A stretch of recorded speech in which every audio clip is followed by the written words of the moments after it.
ಎಲ್ಲಿದ್ದಾನೀಗ ಅವನು? ಊರ್ ಜನ ಎಲ್ಲ ಅವ್ನ ಕೈಕಾಲು ಕಟ್ಟಿತ್ತು ಹೊರಗೆ ತಂದು ನಿಂದಿರ್ಸಾರಿಯಪ್ಪ. ಎಳ್ಕೊಂಡ್ ಬಾ ಹೋಗವನನ್ನ. ಸರಿಯಪ್ಪ. ತೊಂಬರ್ರಿ ಅವನು.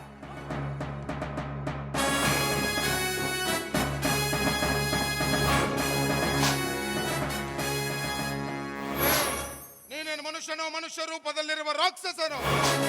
ಹಲೋ, ನಮ್ಮ ದೇಶದಲ್ಲಿ ಹೆಣ್ಣನ್ನ ಪೂಜ್ಯತಾ ಭಾವನೆಯಿಂದ ಕಾಣ್ತಾರ.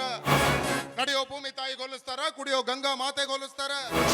ಅಂಥದ್ರಾಗ ಒಂದು ಹೆಣ್ಣಿನ ಮೇಲೆ ಅನಾಚಾರ ಮಾಡೋದಕ್ಕೆ ನಾಚಿಕೆ ಆಗೋದಿಲ್ವೇನೋ ನಿನಗೆ? ಬೆಟ್ಟಪ್ಪ, ನಾನು ಯಾವ ತಪ್ಪು ಮಾಡಿಲ್ಲ.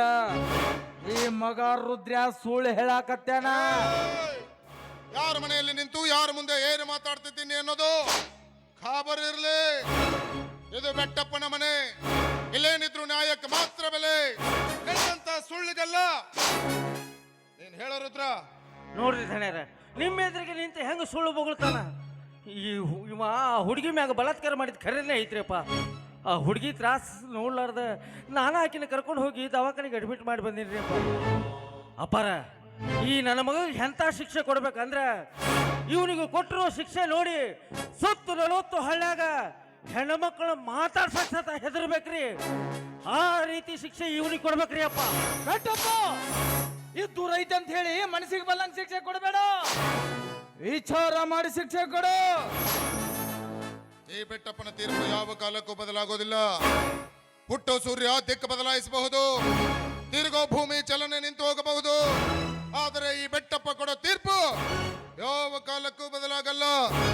ರುದ್ರ, ಕೊಡ್ತೀನಿ, ಇವನಿಗೆ ಸರಿಯಾದ ಶಿಕ್ಷೆನೇ ಕೊಡ್ತೀನಿ. ಇವತ್ತೇ ಊರಲ್ಲಿ ಡಂಗ್ರ ಸಾರಿಸು.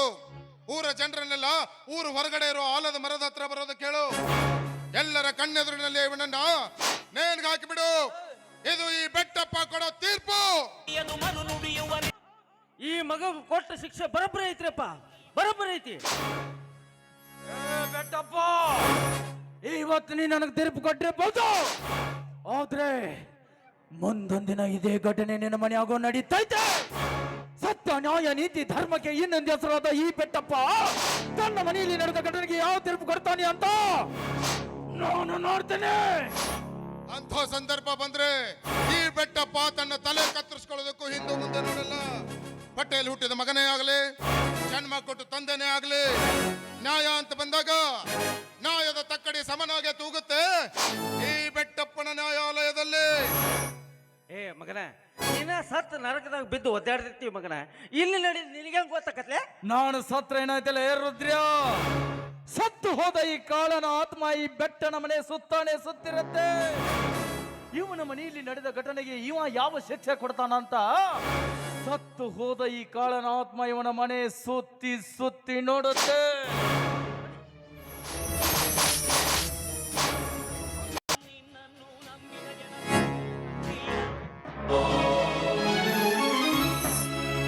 ಯಾಕ್ರಿ ದಣಿ, ಏನೋ ಯೋಚನೆ ಮಾಡಂಗ್ ಕಾಣಕತ್ತೈತಿ?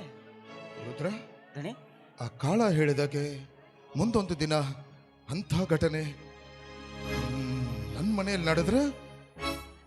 ಛೇ ಅಪ್ಪಾರ, ಏನು ಮಾತಾಡಕತ್ತೀರಿ ಅಪ್ಪಾರ? ಅಲ್ರಿ ಅಪ್ಪ, ಅವ ತಪ್ಪು ಮಾಡ್ಯಾನ. ಕೊಟ್ಟ ಶಿಕ್ಷೆಯಿಂದ ತಪ್ಪಿಸ್ಕೊಳಕ ಬಾಯಿಗೆ ಬಂದಂಗ ಬೊಗಳಾಕತ್ತಾನ. ಅಲ್ರಿ ಅಪ್ಪ, ಸುತ್ತು 40 ಹಳ್ಳಿಗೆ ನ್ಯಾಯ ನೀತಿ ಹೇಳುವ ಮಣಿತನ ಇದು. ಸುತ್ತು 40 ಹಳ್ಳಿಗೆ ದೇವಸ್ಥಾನ ಇದ್ದಂಗ. ಈ ದೇವಸ್ಥಾನದಾಗ ಅಂತ ಘಟನೆ ಆಗಕ್ ಸಾಧ್ಯ ಇಲ್ರಿಪ್ಪ. ಅದನ್ನ ತಲೆ ಕೆಡಿಸ್ಕೋಬೇಡ್ರಪ್ಪ, ಬಿಟ್ಬಿಡ್ರಿ. ಹೋಲಿ ಹೋಲಿ. ಅಲ್ಲ ರುದ್ರ, 3-4 ದಿವಸದಿಂದ ಕಾಣ್ತಿಲ್ಲ, ಎಲ್ಲಿಗೆ ಹೋಗಿದ್ದೆ? ಅದು ನಾನು ಗೊಡ್ಚಿ ಜಾತ್ರೆಗೆ ಹೋಗಿದ್ದೀನಪ್ಪ. ಜಾತ್ರೆನಾ? ಹೌದ್ರಿ. ಅಲ್ವೋ, ನಮಗ್ ಹೇಳಿದ್ರೆ ನಾವು ಬರ್ತಿದ್ವಲ್ಲ ಜಾತ್ರೆಗೆ. ಅದಕ್ಕೆ ಅವಕಾಶ ಸಿಗ್ಲಿಲ್ಲಪ್ಪ. ದಾರ್ಯಾಗ ಹಾಸಿ ನಿಮ್ಮ ಮನೆ ಕಡೆ ಅಂತ ಬರಾಕತ್ತಿದ್ರೆ ಸ್ನೇಹಿತರೆಲ್ಲರೂ ಬಾರು ಜಾತ್ರೆಗೆ ಹೋಗೋಣ ಅಂತ ಹಂಗೆ ಎಳ್ಕೊಂಡು ಟ್ಯಾಕ್ಟ್ರಲ್ಲಿ ಹಾಕೊಂಡು ಒಯ್ದ ಬಿಟ್ರಿ. ಅಲ್ಲ, ಜಾತ್ರೆಗೆ ಹೋಗಿನಿ ಅಂತಿದೀಯಾ, ದೇವ್ರ ಪ್ರಸಾದ ತಂದಿಲ್ವೇನೋ? ತಂದಿಲ್ ನೋಡ್ರಿಯಪ್ಪ. ಈ ಗದ್ದಲ್ನಾಗ ಕೊಡೋದ ಮರ್ತು ಬಿಟ್ಟಿದೆ. ಕೊಡ್ತೀನಿ ತಾನೆ. ತೋರಿ. ಏನೋ ರುದ್ರ, ದೇವ್ರ ಪ್ರಸಾದನ ಯಾರಾದ್ರೂ ಎಡಗೈಯಿಂದ ಕೊಡ್ತಾರ, ಬಲಗೈಯಿಂದ ಕೊಡು? ಅದು ಅಪ್ಪರ, ಈ ಕೈನು ನಂದ ಹೌದಲ್ರಿ, ಈ ಕೈಲಿ ತಗೊಂಡ್ರು ನಡೀತೈತೆ ತೋರಿ. ಹೌದಲ್ಲ, ಬಲಗೈನು ನಿಂದ ಅಲ್ಲ, ಆ ಕೈಯಿಂದನೇ ಕೊಡ್ಬೋದಲ್ಲ. ಯಾಕೋ, ಏನಾಗಿತ್ತು ಕೈಗೆ? ಏನಾಗಿದೆ? ಏನಾಯ್ತು?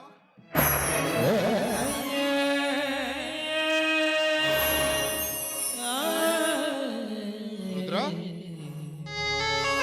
ಏನು ಇದು ಗಾಯ? ಧಣಿ, ನಾನು ಗೊಡ್ಚಿ ಜಾತ್ರೆಗೆ ಹೋಗಿದ್ದೇನಪ್ಪ. ಅಲ್ಲಿ ಎಲ್ಲ ಭಕ್ತಾದಿಗಳು ಆ ತೇರಿನ ಮುಂದೆ ಕೈಯಾಗ ಕರ್ಪೂರ ಹಚ್ಚಿ ಬೆಳಗಾಕತ್ತಿದ್ರಪ್ಪ. ನಾನು ಹೋಗಿ ಕೇಳಿದೆ, ಇದನ್ನೇನು ಮಾಡಕತ್ತೀರೋ ಅಂತೇಳಿ. ಅದಕ್ಕೆ ಅವ್ರು ಹೇಳಿದ್ರು, ನೋಡು ನಿನ್ನ ಮನಸ್ಸಿನಾಗ ಏನಾದ್ರು ಬೇಡಿಕೆ ಇದ್ರೆ ಅದನ್ನು ಬೇಡ್ಕೊಂಡು ಕೈಯಾಗ ಕರ್ಪೂರ ಹಚ್ಚಿ ಬೆಳಗಿದೆ ಅಂದ್ರೆ ವರ್ಷ ತುಂಬುದ್ರೊಳಗಾಗಿ ನಿನ್ನ ಬೇಡಿಕೆ ಈಡೇರ್ತೈತಿ ಅಂತ ಹೇಳಿದರು. ಅದಕ್ಕೆ ನಂದೊಂದು ಬೇಡಿಕೆ ಇದ್ರೆ ಕೈಯಾಗ ಕರ್ಪೂರ ಹಚ್ಚಿ ಬೇಡ್ಕೊಂಡು ಬಿಟ್ಟಿದ್ರು. ಅಲ್ವೋ, ಕೈಯಲ್ಲಿ ಕರ್ಪೂರ ಹಚ್ಚಿ ಬೇಡಿಕೊಳ್ಳುವಂತಹ ಬೇಡಿಕೆ ಏನಿತ್ತು ನಿಂದು? ಇತ್ತು ಧಣಿ, ಇತ್ತು ಧಣಿ. ನಿಮ್ಮ ಮದುವೆ ಆಗಿ ಇಷ್ಟು ವರ್ಷ ಆದರೂ ನಿಮ್ಗೆ ಮಕ್ಕಳಾಗಿಲ್ಲ ಅನ್ನೋ ಕೊರಗು ನನ್ನ ಮನಸ್ಸಿನಾಗ ಕಾಡ್ತಿತ್ರಿ ಅಪ್ಪ. ಅದಕ್ಕೆ ಆ ವೀರಭದ್ರ ದೇವ್ರಿಗೆ ಬೇಡ್ಕೊಂಡಿರಪ್ಪ, ನಮ್ಮ ಧಣ್ಯಾರಿಗೆ ಸಂತಾನ ಭಾಗ್ಯ ಕೊಡು, ಸುತ್ತು 40 ಹಳ್ಳಿಗೆ ನ್ಯಾಯ ನೀತಿ ಹೇಳುವಂತ ಒಬ್ಬ ಭೂಪತಿನ ಈ ಮನೆಗೆ ಕರುಣಿಸು ಅಂತ ಬೇಡ್ಕೊಂಡು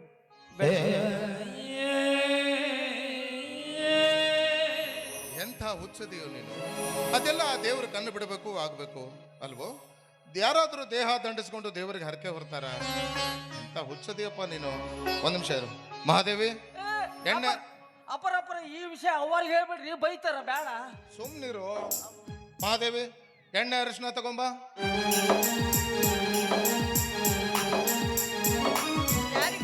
ಅರಿಶಿನ ನೋಡು ರುದ್ರ ಕೈಗೆ ಏನ್ ಮಾಡ್ಕೊಂಡಿದ್ದಾನೆ ಅಂತ. ಏನ್ ಮಾಡ್ಕೊಂಡಿದ್ದಾನೆ ರುದ್ರಣ್ಣ? ಏನಿಲ್ರಿ ಅವರ ಸಣ್ಣ ಗಾಯ ಐತ್ರಿ. ಏನ್ ಮಾಡ್ಕೊಂಡಿದ್ಯಾ? ಅದು ಏನಾಗಿಲ್ರಿ. ಮಹಾದೇವಿ ಅವನಾಗ ನಿಜ ಹೇಳ್ತಾನೆ.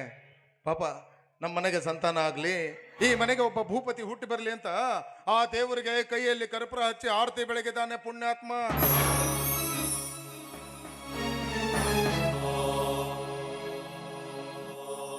ರುದ್ರಣ್ಣ, ನಾನು ನಿನ್ನ ಒಡ ಹುಟ್ಟಿದ ತಂಗಿ ಅಲ್ದಿದ್ರು ನನ್ನ ಮೇಲೆ ಎಷ್ಟೊಂದು ಪ್ರೀತಿ ಅಭಿಮಾನ ಇಟ್ಟಿದೆಯಪ್ಪ. ಈ ನಿನ್ನ ಪ್ರೀತಿ ಅಭಿಮಾನಕ್ಕೆ ನಾನು ಯಾವಾಗಲೂ ಚಿರಋಣಿಯಾಗಿರ್ತೀನಿ. 7 ಜಿಜ್ಜನ್ನು ಹುಟ್ಟಿ ಬಂದ್ರು ನೀನೇ ನನ್ನ ಅಣ್ಣನಾಗಿ ಹುಟ್ಟು ಅಂತ ಆ ದೇವರಲ್ಲಿ ನಾನು ಬೇಡ್ಕೊಳ್ತೀನಪ್ಪ, ಬೇಡ್ಕೊಳ್ತೀನಿ. ಆಗಲ್ಲ? ನೋಯ್ತಾ?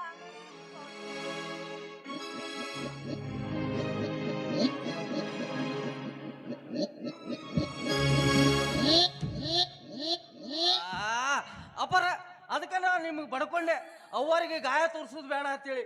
ಈ ಗಾಯ ರಕ್ತ ನೋಡಿ ಹೇಸ್ಕೊಂಡು ವಾಂತಿ ಮಾಡಾಕತ್ರ ಅವರು. ಬೆಳಗ್ಗೆಯಿಂದ ಸಾಯಂಕಾಲವರೆಗೂ ದೇವರು ದೇವರು ಅಂತ ಉಪವಾಸ ಇರ್ತಾಳೆ, ಪಿತ್ತ ಜಾಸ್ತಿ ಆಗಿ ಹಿಂಗಾಗಿರ್ಬಹುದು. ಅವ್ವಾರ ವಿಷಯದಾಗ ಯಾವಾಗ ನೋಡಿದ್ರು ಹಿಂಗ ಹೇಳ್ತೀರಿ. ಹೋಗ್ರಿ ಅಪರ, ಏನಾಗೈತೆ ಅಂತ ಕೇಳ್ರಿ ಅವ್ವರಿಗೆ. ಮಹಾದೇವಿ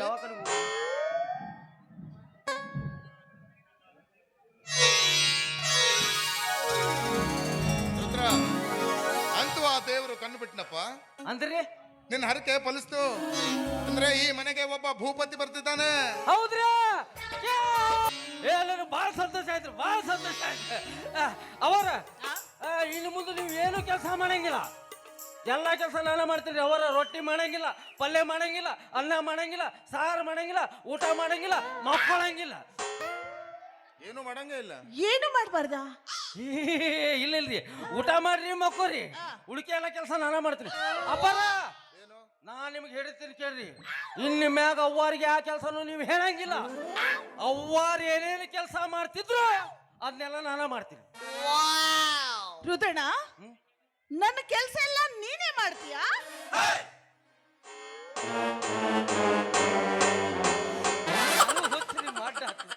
ತಿಳಿಯಂಗಿಲ್ರಿ ನಂಗೆ.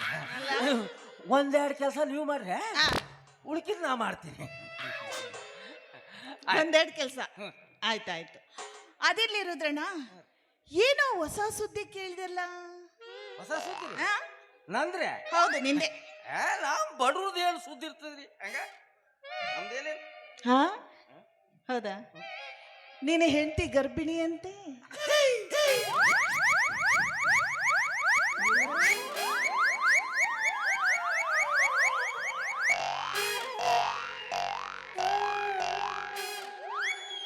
ಅಲ್ಲ, ನಾಚ್ಕೋಬೇಕಾಗಿದ್ದು ನೀನು ಹೆಂಡತಿ, ಈ ರೀತಿ ನೀನೇ ನಾಚ್ಕೊಂತ ಇದೆಯಲ್ಲ? ಹಂಗಲ್ರಿ ಅವರ ನಾನು ಹೆಂಡತಿ ಹೊಟ್ಲಾಗ ಹೇಳಲ್ರಿ ಆ, ಹೋಗಿ ನಾನು ಲೇ ಏನು ಮಾಡಕತ್ತಿ ಅಂತ ಮನೆ ಒಳಗೆ ಹೋಗೋದಲ್ದತಡ ನಾನು ಹೆಂಡತಿ ಹಿಂಗ ಮಾಡ್ತಾಳ್ರಿ ಅದನ್ನ ಮಾಡಿ ತೋರಿಸಿದ್ರೆ ಅವಳು ಹೊಟ್ಲದಳಲ್ಲ ಅದಕ್ಕೆ ಮಾಡ್ತಾಳೆ, ನೀನ್ ಯಾಕೆ ಮಾಡ್ಬೇಕು? ಅವರ ಆ? ಆ ಹೆಣ್ಮಳು ಭಾಳ ಹುಚ್ಚದಲ್ರಿ. ಯಾಕ ಏನ್ ಮಾಡಿದ್ಲು? ಅಲ್ರಿ ಹೊಟ್ಲಾಗಲ್ಲ ಹೊಟ್ಲಾಗೆಲ್ಲ ನಿನಗೆ ಏನಾರ ತಿನ್ನಾಕ ತಂದು ಕೊಡ್ಲಿ ಏನಂತ ಕೇಳ ನೀ ಏನು ಕೇಳ್ಬೇಕ್ರಿ ಆಕೆ? ಏನ್ ಕೇಳಿದ್ಲು? ಒಲೆಯಾಗಿನ ಬೂದಿ ತಂದು ಕೊಡು, ಕರಿ ಮಣ್ಣು ತಂದು ಕೊಡು, ಜೋಳದ ದಂಟು ಕಿಚ್ಚಿ ಅದಕ್ಕೆ ಅಂಟ್ಕೊಂಡಿರ್ತದ ಆ ಮಣ್ಣು ತಂದು ಕೊಡು ಅಂತೈತಿ ಹುಚ್ಚಿ.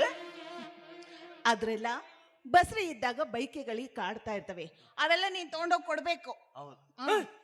ಅವರ ಆ? ಅಕ್ಕಿ ತಿಂತಾಳತ್ ನೀವು ತಿಂದ್ಕಿಂದಿರಿ ಅಕ್ಕೇನ್ರಿ ಕರಿ ಹಾಕಣಿದಂಗ ಅದ ಕರ್ರನ್ ತಿನ್ಲಿಕ್ಕೆ ನೀವು ಮಾತ್ರ ಬೆಳ್ಳ ಬೆಳ್ಳ ತಿನ್ರಿ. ಬೆಳ್ಳಂದ ಏನೇನ? ಇವತ್ತಿ ತಿನ್ರಿ, ಕಡು ತಿನ್ರಿ, ಪೆನ್ಸಿಲ್ ತಿನ್ರಿ, ಸುಣ್ಣ ತಿನ್ರಿ. ಬೇಡ್ರಿ ಸುಣ್ಣ ತಿಂದ್ರೆ ಬಾಯಿ ಸುಡ್ತೈತಿ, ಬೇಡ ಸುಣ್ಣ ಬೇಡ ಬೇಡ ಅಂತೀರಿ. ಒಟ್ಟು ಅವರ ನಾ ಹೇಳ್ತೀನಿ ನೋಡ್ರಿ ನಿಮ್ಗೆ, ನಮ್ಮ ಧಣ್ಯಾರಕ್ಕಿಂತ ಬೆಳ್ಳನ್ ಧಣಿ ಹುಟ್ಟಬೇಕು ನಮ್ಗೆ. ಆಮೇಲೆ ನಮ್ಮ ಧಣ್ಯಾರಕ್ಕಿಂತ ದೊಡ್ಡ ದೊಡ್ಡ ಮೀಸ್ ಇರ್ಬೇಕ್ರಿ ಅವ್ರಿಗೆ. ಹುಟ್ಟುವಾಗ ಹ್ಮ್ ಹೌದಲ್ಲ, ಹುಟ್ಟಿದ ತಕ್ಷಣ ಮೀಸ್ ಇರಂಗಿಲ್ಲಲ್ಲ. ಹ್ಞೂ ದೊಡ್ಡವರಾದ್ಮೇಲೆ ಬರಲ್ರಿ. ಆಯ್ತು, ನೀನ್ ಇಷ್ಟದಂತೆ ಆಗ್ಲಿ, ನೀನು ಹೇಗೆ ಹೇಳ್ತೀಯೋ ಹಾಗೆ ಆಯ್ತಾ? ನಾ ಬಲ್ರಿ ಹೋಗು. ಊಟ ಮಾಡ್ಕೊಂಡು ಹೋಗು. ಇಲ್ರಿ ದಣಿನ ನಾ ಇವತ್ತು ಸಂತನ ಊಟ ಮಾಡಂಗಿಲ್ಲ. ಯಾಕಂತ ಕೇಳ್ತಿರಲ್ರಿ ಅವರ, ಈ ಸಂತೋಷ ಸುದ್ದಿ ನನ್ನ ಕಿವಿಗೆ ಬಿದ್ರ ಊರಾಗಿರೋ ಎಲ್ಲಾ ದೇವರಿಗೂ ತುಪ್ಪದ ಅಭಿಷೇಕ ಮಾಡಿಸ್ತೀನಿ ಅಂತ ಬೇಡ್ಕೊಂಡಿಲ್ಲ. ಬಾಳೆ ಕಚ್ಚಿ ಎಲ್ಲರಿಗೂ ತುಪ್ಪದ ಅಭಿಷೇಕ ಮಾಡಿಸಿ ಆಮೇಲೆ ಸಂಜೆ ಮುಂದೆ ಊಟ ಮಾಡೋಣ. ಆಯ್ತು ರುದ್ರ, ಆದ್ರೆ ಗೌರಮ್ಮನು ಗರ್ಭಿಣಿ ಅಂತ ಹೇಳ್ತಿದ್ದೀಯಾ, ಅವಳನ್ನ ಒಳ್ಳೆ ಆಸ್ಪತ್ರೆಗೆ ತೋರಿಸು. ದುಡ್ಡು ಬೇಕಾದಷ್ಟು ಖರ್ಚಾಗ್ಲಿ, ಅದ್ರ ಬಗ್ಗೆ ನೀನೇನ್ ತಲೆ ಕೆಡಿಸ್ಕೋಬೇಡ. ಆಸ್ಪತ್ರೆಗೆ ತೋರಿಸೋದನ್ನ ಮಾತ್ರ ಮರಿಬೇಡ. ಸರಿ ಅಪ್ಪ, ನನಗೆ ಅಪ್ಪಣೆ ಕೊಡ್ರಿ, ನಾ ಬರ್ತೀನಿ.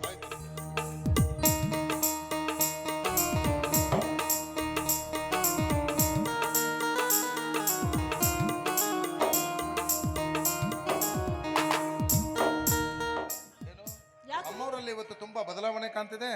ಬದಲಾವಣೆನಾ? ನಿಮ್ ಕಣ್ಣಿಗೆ ಕಾಣ್ತಿರ್ಬೇಕಷ್ಟೇ, ಏನು ಬದಲಾಗಿಲ್ಲ. ನಾನು ಇರೋಂಗೆ ಇದ್ದೀನಿ. ಇರೋ ಹಾಗೆ ಇದೆಯಾ? ಆದ್ರೆ ಸ್ವಲ್ಪ ಬದಲಾವಣೆ ಕಾಣ್ತಿದೆ. ಹೌದಾ? ಇಷ್ಟು ದಿನ ಒಬ್ಬಳೇ ಇದ್ದೆ, ಹಾ. ಇವಾಗ ಇಬ್ರಾಗಿದ್ದೀರಲ್ಲ, ಹಾ? ಆ ಬದಲಾವಣೆ ಕಾಣ್ತಿದೆ. ಹೌದಾ?